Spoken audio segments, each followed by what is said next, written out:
want all those tourists? Judging by the reactions among cities, the answer is a loud no. Yesterday, protests broke out in Spain's Mallorca. 20,000 people asked tourists to get out. And it's not the only city that's saying this.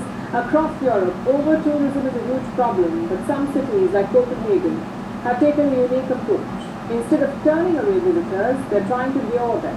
Why is that? Our next report looks at the two sides of over-tourism.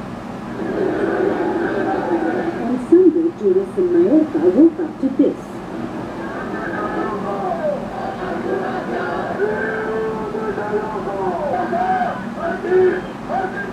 20,000 people on the streets with posters asking tourists to go home. Mallorca is no stranger to this sight. In May, they witnessed a similar anti-tourism protest, but this time it was bigger. Well, yes, we are here protesting because the situation is unsustainable. It is occurring outside our homes, and half of the houses and other things are increasing prices uncontrollably.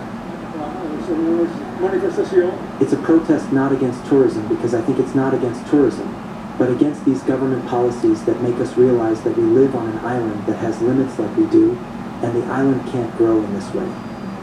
The Balearic Islands are an archipelago of eastern Spain. It has 3 main islands, Mallorca, Menorca and Ibiza. Last year, 17.8 million people visited the islands, and the figures are expected to be higher this year. But can the islands handle that?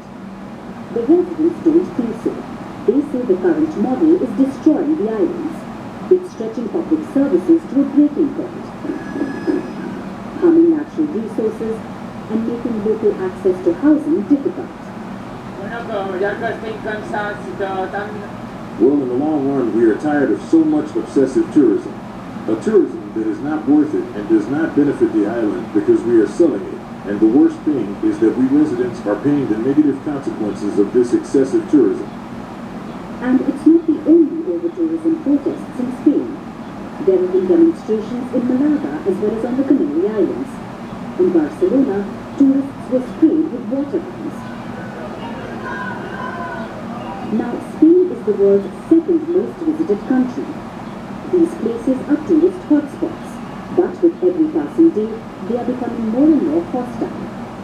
And it's not just a Spain phenomenon, Europe has a tourism phobia. Greece wants to keep crowds of tourists out. Croatia has imposed road bans. Amsterdam is banning cruises. Florence has banned short-term rentals. In Paris, tourist tax on hotel rooms are up by 200%. Portugal is charging tourists for antisocial behavior, like playing loud music and drinking on the streets at night. So local and state governments are under pressure. They need tourists to keep the economy running, but overrun cities and unhappy residents rarely make a good picture.